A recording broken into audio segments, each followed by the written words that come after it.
relato assírio da criação do homem, 800 a.C., quando ele, fosse ele dos deuses quem fosse, pôs assim em ordem e resolveu aquela massa caótica, e a reduziu, assim resolvida a partes cósmicas. Ele primeiro modelou a Terra na forma de uma grande bola, de modo que tivesse o mesmo formato de todos os lados.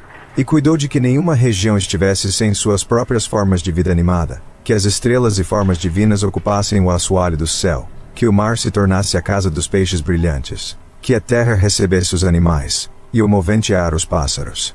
Então nasceu o homem. Embora todos os outros animais se prostrem e fixem seu olhar na terra, ele deu ao homem um rosto erguido e uma postura ereta, e os olhos voltados para o céu. Ovídio, Metamorfoses, Roma, século I. Na grande escuridão cósmica, há incontáveis estrelas e planetas, mais jovens e mais velhos que nosso sistema solar. Embora não possamos ter certeza, os mesmos processos que levaram a Terra à evolução da vida e da inteligência devem ter operado por todo o cosmos. Só na galáxia da Via Láctea pode haver 1 milhão de mundos habitados neste momento por seres muito diferentes de nós e muito mais avançados. Ter grande conhecimento não é a mesma coisa que ser inteligente. Inteligência não é apenas informação, mas também critério, o modo como a informação é coordenada e utilizada. Então, a quantidade de informação à qual se tem acesso é um dos índices de nossa inteligência. O padrão de medida, a unidade de informação, é uma coisa chamada bit, do inglês binary digit, dígito binário. É uma resposta ou sim ou não a uma pergunta inequívoca.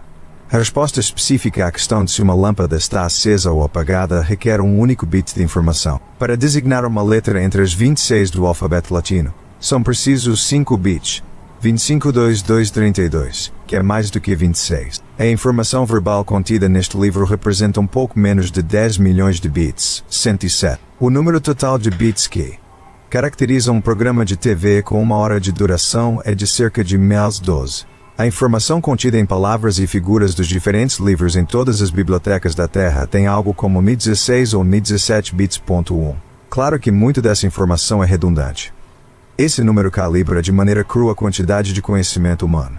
Mas em outros lugares, em mundos mais antigos, onde a vida evoluiu bilhões de anos antes do que na Terra, talvez o conhecimento se meça em 1020 bits ou NIS30, não só mais quantidade de informação como também informação significativamente diferente. Desses milhões de mundos habitados por inteligências avançadas, considere um planeta raro, o único em seu sistema com um oceano de água em estado líquido na superfície. Nesse rico meio ambiente aquático vivem muitas criaturas mais ou menos inteligentes, algumas com 8 tentáculos para agarrar coisas. Outras que se comunicam entre si mudando um intricado padrão mosqueado de claro e escuro em seus corpos, até criaturas inteligentes do continente que fazem breves incursões no oceano em embarcações de madeira ou metal.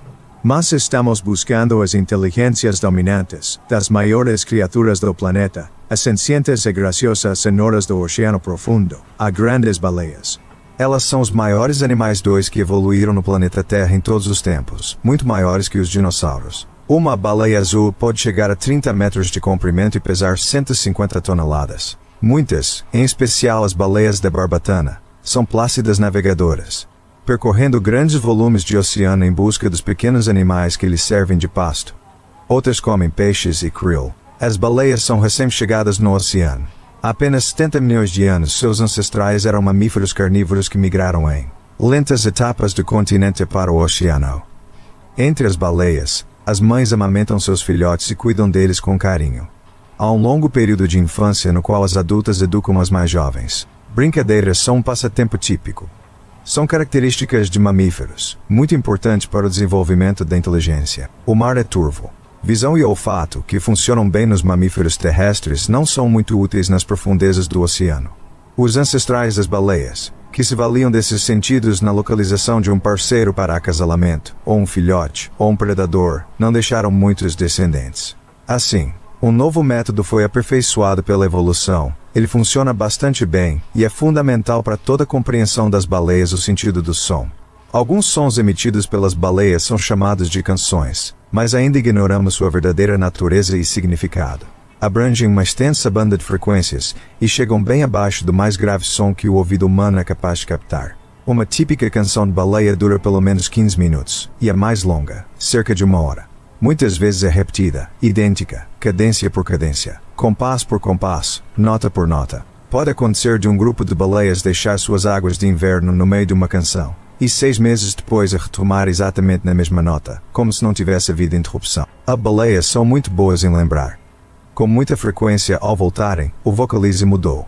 Novas canções surgem na parada de sucesso cetácea. É muito comum os membros do grupo cantarem juntos a mesma canção. Por algum consenso entre eles, alguma autoria cooperativa de canções, a peça muda de mês em mês, lenta e previsivelmente. Essas vocalizações são complexas. Se as canções das baleias Jubarte são expressas numa linguagem tonal, a informação total que contém. O número de bits de informação dessas canções é de 106 bits. Mais ou menos a mesma informação contida na Ilíada ou na Odisseia. Não sabemos o que as baleias ou seus primos, os golfinhos, têm a dizer ou cantar. Não têm órgãos de manipulação, não fazem construções de engenharia, mas são criaturas sociais. Caçam, nadam, pescam, navegam, brincam, se acasalam, fazem travessuras, fogem de predadores. Há muito a se falar sobre elas. O perigo primordial para as baleias é um recém-chegado, um animal à revista, que só há pouco tempo, usando tecnologia, adquiriu competência para atuar no oceano, uma criatura que chama a si mesma de ser humano. Durante 99,99% da história das baleias não havia seres humanos no oceano profundo. Durante esse período as baleias desenvolveram seu extraordinário sistema de comunicação auditiva. As baleias azuis, por exemplo, emitem sons em volume muito alto à frequência de 20 Hz, uma oitava abaixo que é mais baixa oitava no teclado de um piano. O Hertz é a unidade de frequência de som que representa uma onda sonora, uma crista e um vale, que penetra no ouvido a cada segundo. Esses sons de baixa frequência quase não são absorvidos no oceano. O biólogo americano Roger Payne calculou que, usando o oceano profundo como canal de som, duas baleias podem se comunicar entre si a uma frequência de 20 Hz essencialmente em qualquer lugar do mundo. Uma pode estar ao largo da prateleira de gelo de Ross, na Antártida, e se comunicar com outras, nas Ilhas Aleutas. Durante a maior parte de sua história, as baleias podem ter estabelecido uma rede de comunicação global. Talvez separados por 15 mil quilômetros, seus vocalizes são canções de amor que percorrem, esperançosas, a vastidão das profundezas. Durante dezenas de milhões de anos, essas criaturas enormes, inteligentes e comunicativas evoluíram sem ter, na verdade, inimigos naturais. Depois, o desenvolvimento dos barcos a vapor no século XIX introduziu uma abominável fonte de poluição sonora. Quando naves comerciais e militares ficaram mais abundantes, o ruído de fundo nos oceanos, em especial a uma frequência de 20 Hz, tornou-se perceptível. As baleias devem ter experimentado crescentes dificuldades em suas comunicações através do oceano. A distância através da qual são capazes de se comunicar deve ter diminuído de maneira constante. 200 anos atrás, a distância típica através da qual baleias azuis eram capazes de se comunicar era de 10 mil quilômetros. E hoje, talvez seja de algumas centenas de quilômetros. Será que as baleias se conhecem por nomes? Será que podem se reconhecer individualmente apenas pelos sons? Desligamos as baleias umas das outras. Criaturas que se comunicaram durante dezenas de milhões de anos foram agora silenciadas. 3. E fizemos pior do que isso, porque hoje se continua a traficar corpos mortos desses animais.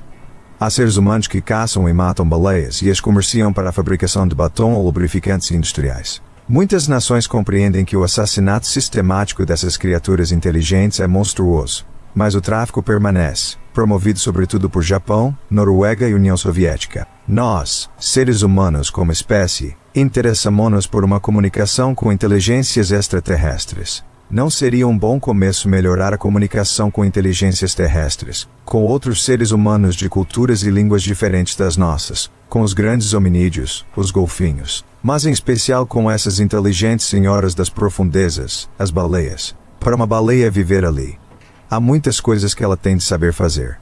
Esse conhecimento é armazenado em seus genes e em seu cérebro. A informação genética inclui como converter plâncton em banha, ou como prender a respiração num mergulho 1 quilômetro abaixo da superfície. A informação no cérebro, a informação aprendida, inclui coisas tais como saber quem é sua mãe, ou o que significa a canção que você está ouvindo agora. A baleia, como todos os outros animais na Terra, tem uma biblioteca nos genes e uma biblioteca no cérebro.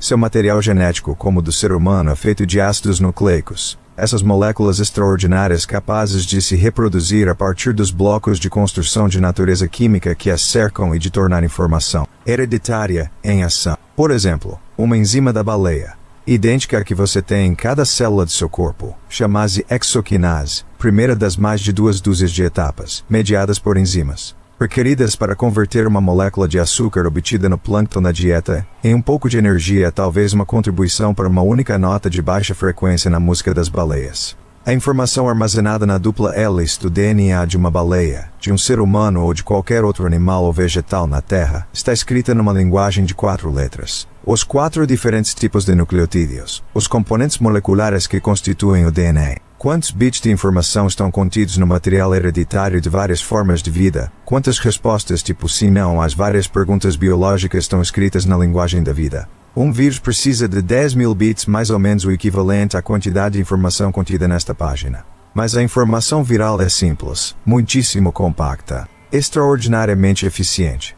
Sua leitura requer muita atenção.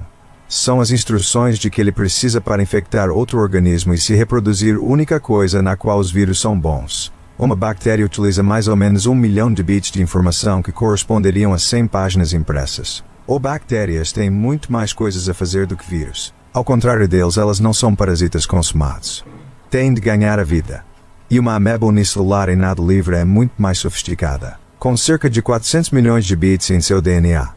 Seriam necessários 80 volumes com 500 páginas cada um para fazer outra ameba. Uma baleia ou um ser humano precisam de algo como 5 bilhões de bits. Os 509 bits de informação em nossa enciclopédia da vida no núcleo de cada uma de nossas células, se escritos, digamos, em inglês, encheria 1000 volumes. Cada um de seus 100 trilhões de células contém toda uma biblioteca de instruções sobre como fazer cada parte de você. Cada célula em seu corpo surge de divisões sucessivas de uma única célula, um ovo fertilizado gerado por seus pais. Toda vez que uma célula se divide, nas muitas etapas embriológicas que formaram você, o conjunto original de instruções genéticas é duplicado com grande fidelidade. Assim, as células de seu fígado têm instruções, não utilizadas, de como fazer as células de seus ossos e vice-versa. A biblioteca genética contém tudo que seu corpo sabe sobre o que fazer consigo mesmo. A informação primitiva está escrita em exaustivos, cuidadosos e redundantes detalhes como rir, como espirrar, como caminhar, como reconhecer padrões, como reproduzir, como digerir uma maçã. Comer uma maçã é um processo muitíssimo complicado. Na verdade, se eu tivesse de sintetizar minhas próprias enzimas, se tivesse de conscientemente lembrar e direcionar todos os passos químicos necessários para obter energia do alimento, é provável que eu morresse de fome. Mas até bactérias realizam glicólise anaeróbica. E é por isso que as maçãs apodrecem hora do almoço para os micróbios. Eles, nós e todas as criaturas intermediárias temos muitas instruções genéticas semelhantes.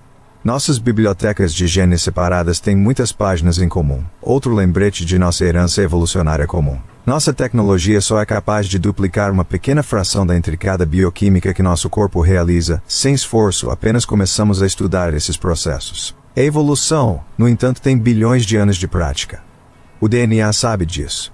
Porém, suponha que o que você tem de fazer seja tão complicado que mesmo vários bilhões de bits não sejam suficientes. Suponha que o meio ambiente estava mudando com tanta rapidez que a enciclopédia genética pré-codificada, que antes servia bastante bem, não é mais adequada.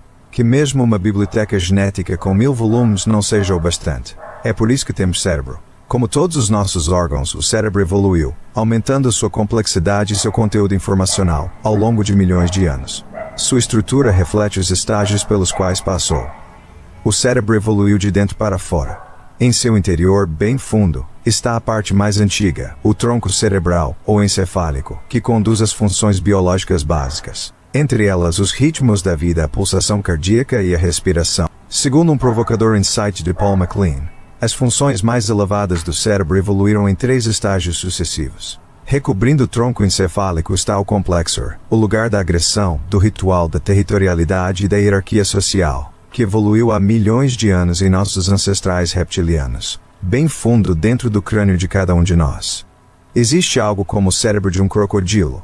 Em torno do complexor fica o sistema límbico, ou cérebro mamífero, que evoluiu dezenas de milhões de anos atrás em ancestrais que eram mamíferos, mas ainda não primatas. É fonte importante de nossos estados de espírito e emoções, de nossas preocupações e cuidados com os jovens. E por fim, externamente, vivendo uma trégua inquieta com os cérebros mais primitivos que lhe estão abaixo, está o córtex cerebral, que evoluiu milhões de anos atrás em nossos ancestrais. O córtex cerebral, onde matéria é transformada em consciência, é o ponto de embarque em todas as nossas viagens cósmicas. compreendendo mais de 2/3 da massa cerebral. É o reino da intuição e da análise crítica. É onde temos ideias e inspirações, onde lemos e escrevemos, onde fazemos cálculos matemáticos e compomos música. O córtex regula a nossa vida consciente. É distintivo de nossa espécie, a sede de nossa humanidade. A civilização é um produto do córtex cerebral. A linguagem do cérebro não é a linguagem do DNA dos genes. Aquilo que sabemos está codificado em células chamadas neurônios microscópicos, elementos de computação eletroquímica, em geral com um diâmetro de alguns centésimos de milímetro. Cada um de nós tem talvez 100 bilhões de neurônios, número comparável ao das estrelas na galáxia da Via Láctea. Muitos neurônios têm milhares de conexões com seus vizinhos. Existem algo como 100 trilhões, 1014, dessas conexões num córtex cerebral humano. Charles Sherrington imaginou como seriam as atividades no córtex cerebral quando despertamos do sono. O córtex torna-se agora um campo fervilhante de pontos que cintilam ritmicamente como comboios de centelhas a viajar velozes para lá e para cá. O cérebro está despertando, e com ele a mente está voltando. É como se a Via Láctea entrasse em alguma dança cósmica. Com rapidez o córtex torna-se um tiar encantado onde milhões de lançadeiras faiscantes tecem um padrão sempre em dissolução, sempre significativo, embora nunca permanente, uma harmonia mutante de subpadrões. Agora que o corpo desperto se levanta, subpadrões dessa grande harmonia de atividade se estendem para baixo. As trilhas não iluminadas do cérebro, fieiras de centelhas faiscantes e semoventes engatam-se em suas conexões. Isso quer dizer que o corpo está de pé, erguendo-se para seu dia de vigília.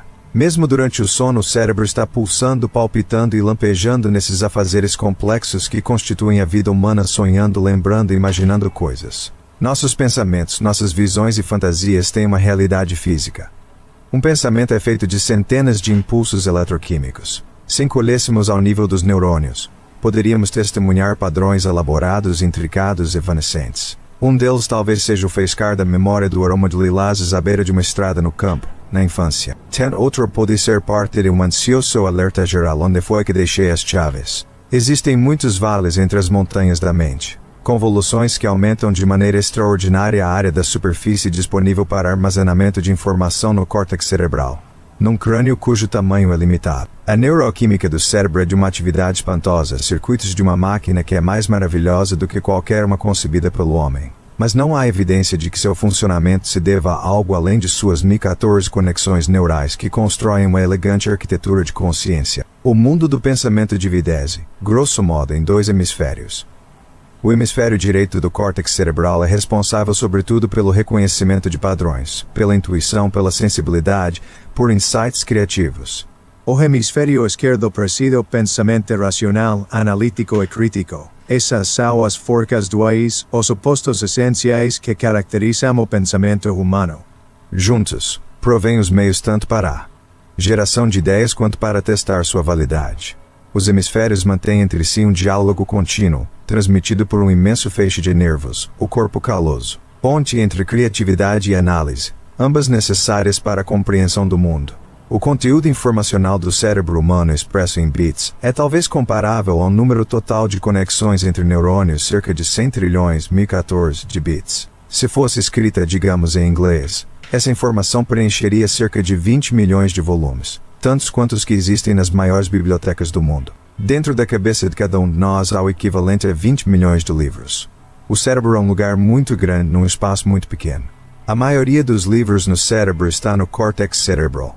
Lá embaixo no porão, estão as funções das quais dependiam sobretudo nossos ancestrais remotos: agressão, criação de filhos, medo, sexo, disposição para seguir cegamente seus líderes. Das funções do cérebro mais elevada, algumas leitura, escrita, fala parecem estar localizadas em lugares específicos do córtex. Memórias, por outro lado, estão armazenadas de modo redundante em muitos lugares. Se essa coisa chamada telepatia existisse, uma de suas glórias seria a oportunidade que cada um de nós teria de ler os livros que estão no córtex cerebral de nossos entes queridos. Mas não há uma evidência convincente de que exista telepatia. E a comunicação dessas informações continua sendo a tarefa de artistas e escritores. O cérebro faz muito mais do que recordar. Ele compara, sintetiza, analisa, gera abstrações. Temos de imaginar muito mais coisas do que nossos genes possam saber. É por isso que a biblioteca do cérebro é cerca de 10.000 vezes maior do que a biblioteca genética. Nossa paixão por aprender manifesta no comportamento de todo bebê, É a ferramenta de nossa sobrevivência. Emoções e padrões de comportamento ritualizado estão profundamente embutidos em nós. São parte de nossa humanidade. Mas não são características apenas humanas. Muitos outros animais têm sentimentos. O que distingue nossa espécie é o pensamento. O córtex cerebral é uma libertação. Não precisamos mais ficar presos aos padrões de comportamento geneticamente herdados de lagartos e babuínos. Somos cada um de nós amplamente responsáveis pelo que é posto em nosso cérebro, aquilo de que como adultos acabamos gostando e sobre o que acabamos sabendo. Não mais à mercê do cérebro reptiliano. Podemos mudar a nós mesmos. A maior parte das grandes cidades do mundo cresceu de modo aleatório, pouco a pouco. Respondendo às necessidades do momento, é muito raro que uma cidade seja planejada para um futuro distante. A evolução de uma cidade é como a evolução do cérebro desenvolver-se a partir de um pequeno centro. Cresce e muda devagar, deixando muitas partes antigas ainda em funcionamento. Não há como a evolução eliminar o interior antigo do cérebro por causa de sua imperfeição e substituí-lo por algo de fabricação mais moderna. O cérebro tem de funcionar durante a renovação. É por isso que nosso tronco encefálico está circundado pelo complexor, depois pelo sistema límbico, e por último pelo córtex cerebral. As partes mais antigas encarregam-se de funções fundamentais numerosas demais para serem todas substituídas. Assim, elas ficam por lá, ofegantes, ultrapassadas e às vezes contraproducentes, mas consequência necessária de nossa evolução. Na cidade de Nova York, a disposição de muitas das ruas principais data do século XVII, a bolsa de valores do século XVIII, a rede de tratamento de água do século XIX, o sistema de fornecimento de eletricidade do século XX. O arranjo de tudo isso seria mais eficiente se todos esses sistemas urbanos fossem construídos paralelamente e substituídos de tempos em tempos e por isso incêndios catastróficos. As grandes conflagrações em Londres e em Chicago, por exemplo, às vezes acabam ajudando o planejamento da cidade. Porém, o lento acréscimo de novas funções permite que a cidade funcione de modo mais ou menos contínuo no decorrer dos séculos. É no século XVII, IESA do Brooklyn a Manhattan cruzando o East River em ferryboat. No século XIX já havia tecnologia para construir uma ponte pêncil atravessando o rio. Ela foi construída a partir do lugar onde ficava o terminal do ferry, pelo fato de o terreno ser da prefeitura, e também porque importantes vias públicas já convergiam para aquele local. Mais tarde, quando foi possível fazer um túnel sob o rio, ele também foi construído a partir do mesmo lugar, pelos mesmos motivos. E também porque pequenos e abandonados precursores dele, chamados caixões, tinham sido edificados sobre o leito do rio quando da construção da ponte. Esse uso e reestruturação de sistemas anteriores para novos propósitos é muito parecido com o modelo de evolução biológica. Quando nossos genes não conseguiam armazenar toda a informação necessária para a sobrevivência, devagar nós a inventávamos. Mas então chegou o tempo, talvez 10.000 anos atrás, no qual precisamos saber mais do que poderia estar convenientemente contido em cérebros. Assim, aprendemos a acumular quantidades enormes de informação fora de nosso corpo. Somos a única espécie no planeta, até onde sabemos, a ter inventado uma memória comunitária que não está armazenada nem em nossos genes nem em nosso cérebro. O depósito dessas memórias chama-se biblioteca. Um livro é feito a partir de uma árvore. É uma reunião de partes planas e flexíveis que ainda se chamam folhas nas quais foram impressos garranchos de pigmentação escura. Uma olhada nele e você ouve a voz de outra pessoa que talvez já tenha morrido há milhares de anos. Através de milênios, o autor está falando, de maneira clara e silenciosa, dentro de sua cabeça diretamente a você. A escrita talvez seja a maior das invenções humanas, ligando pessoas, cidadãos de épocas distantes, que nunca se conheceram. Livros rompem correntes do tempo. Prova de que humanos podem fazer mágica. Alguns dos primeiros autores escreviam em barro. A escrita cuneiforme, antepassado remoto do alfabeto ocidental, foi inventada no Oriente Próximo há cerca de 5.000 anos. Seu objetivo era fazer registros à aquisição de grãos, à venda de terras, os triunfos do rei, os estatutos de sacerdotes, as posições das estrelas, as orações aos deuses. Durante milhares de anos, a escrita foi gravada em barro e em pedra, arranhada na cera, em cortiça ou couro pintado em bambus, papiro ou seda. Mas sempre uma cópia de cada vez. E exceto nas inscrições de monumentos, sempre para um pequeno número de leitores. Depois, na China, entre os séculos II e V, foram inventados o papel, a tinta e a impressão por meio de blocos de madeira entalhados, o que permitiu que fossem feitas e distribuídas muitas cópias. Levou 1000 anos para que a ideia pegasse na distante e atrasada Europa. Então, de repente, livros estavam sendo impressos por todo o mundo. Pouco antes da invenção dos tipos móveis, por volta de 1450, Não havia mais do que umas poucas dezenas de milhares de livros em toda a Europa, todos escritos à mão. Mais ou menos tantos quanto havia na China em 100 a.C., e 1/10 dos que havia na grande biblioteca de Alexandria. 50 anos depois, por volta de 1500, havia 10 milhões de livros impressos. Estudar e aprender era agora acessível a todos que soubessem ler. A mágica estava em toda parte. Em tempos mais recentes, livros, em especial brochuras, têm sido impressos em edições de grande tiragem e baratas. Pelo preço de uma refeição modesta, você pode refletir sobre o declínio e a queda do Império Romano, a origem das espécies, a interpretação dos sonhos, a natureza das coisas. Livros são como sementes. Podem jazer adormecidos por séculos e depois florescer nos solos menos promissores. As grandes bibliotecas do mundo contêm milhões de volumes, o equivalente a cerca de 1014 bits de informação em palavras, e talvez 1015 bits em imagens. Isso é 10.000 vezes mais informação do que é contida em nossos genes. Se ler um livro completo por semana, terei lido no fim da vida uns poucos milhares de livros. 1/10 do que contém as grandes bibliotecas de nossa época. O truque é saber quais livros ler. A informação que será registrada nos livros não é pré-programada no momento em que surge, e sim mudada o tempo todo, corrigida pelos acontecimentos, adaptada ao mundo. Já se completaram 23 séculos desde a fundação da Biblioteca de Alexandria. Se não houvesse livros, nenhum registro escrito, pense em quão prodigioso seria esse tempo de 23 séculos. Com 4 gerações por século, em 23 séculos viveriam quase 100 gerações de seres humanos. Se informações só pudessem ser transmitidas boca a boca, quão pouco saberíamos de nosso passado, quão lento seria nosso progresso. Tudo dependeria de quais descobertas antigas casualmente nos teriam sido relatadas, e de quão preciso fora esse relato. Informações sobre o passado poderiam ser reverenciadas. Porém, sucessivas narrativas poderiam ficar cada vez ou mais deturpadas e mais tarde perdidas. Livros nos permitem viajar através do tempo, tocar a sabedoria de nossos ancestrais.